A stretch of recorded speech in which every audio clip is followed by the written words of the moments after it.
Safe, legal, and rare. Isn't that the mantra of pro-choice activists? Well, it sounds like it's more like safe, legal, and everywhere now, at least according to the NDP.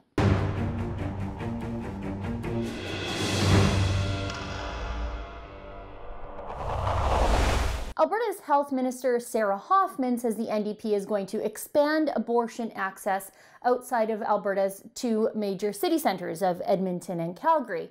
And this is just the latest in the NDP's obsession with abortion over the last 12 months. Last summer, the Health Minister Sarah Hoffman insisted that all Alberta women should have access to an abortion pill, regardless of whether or not that woman has provincial health insurance. Hoffman said, "Any women living in Alberta, I don't care where you live, I don't actually care whether you're yet a citizen, they have the right to access this." And then last month, Alberta introduced a bill mandating safe zones around abortion clinics, claiming patients and workers are increasingly being intimidated outside of clinics, while simultaneously producing no evidence beyond anecdotes that this is even really happening. What most people fail to mention is that both clinics in Edmonton and Calgary already have court orders keeping protesters at a safe distance. So why would the NDP bring forward legislation when a court has already dealt with this? Well, I'll answer that for you at the end of this story. The Alberta NDP seem really increasingly focused on this pro-abortion, quote-unquote, women's health narrative, despite being in the midst of a constitutional battle with British Columbia over a pipeline and an economic recovery that doesn't seem to be happening for very many Albertans. And strangely, or maybe not all that strangely at all, the mainstream media in Alberta seems very willing to help the NDP make abortion access seem like an issue it really isn't to most people. Let me show you just a few recent examples of the fake news around the new bubble zone legislation that I mentioned earlier. Here's a CBC article about these so-called safe bubble zones that will protect patients from harassment outside of abortion clinics. The first line in the story there quotes a clinic worker as saying, "It's really escalated with the number of people, their aggressiveness and their lack of respect." Gosh, if it's really escalating around these clinics, I do want to know about it. I'm for peaceful protest and free expression and free speech, but I'm certainly not for breaking court-ordered injunction zones and obvious harassment. So I went to the government's very own video that they produced to demonstrate the need for this bubble zone legislation. Let's see what these increasingly violent and harassing protesters really look like here. There are two really big protests throughout the year called the 40 Days for Life protest. And it's currently going on right now. So we have seen a pretty big increase of protesters. So sometimes when I come to work, I'll come pretty early. So if it's in the winter months, it'll be pitch black outside.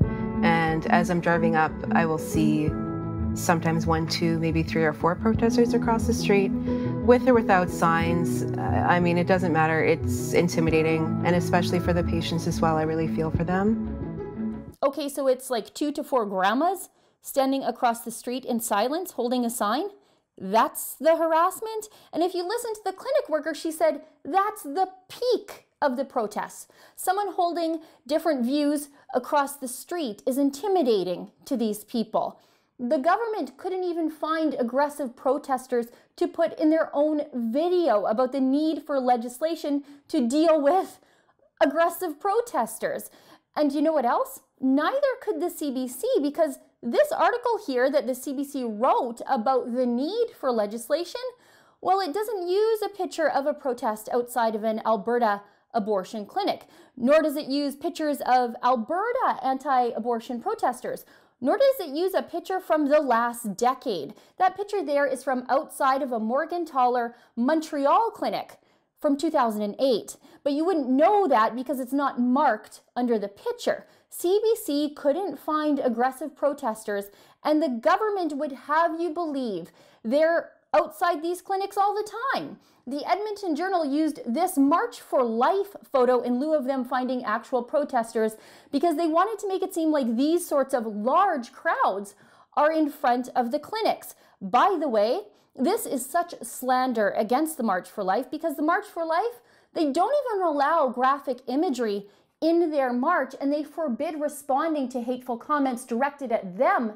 as they march in Edmonton. And this photo here, again in the Journal, these people look angry, and it looks like there's a heck of a lot of them.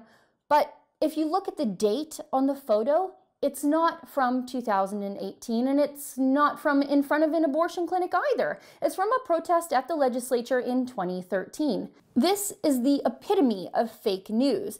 If the mainstream media has to use these stock photos in their stories about the protesters in front of abortion clinics, then the folks praying peacefully across the street from a clinic are not the issue they are being portrayed as. I've got yet another egregious example of the fake news surrounding the NDP's abortion narrative. The NDP would love to have you believe that Jason Kenney would return the province to the days of the back alleys and coat hangers.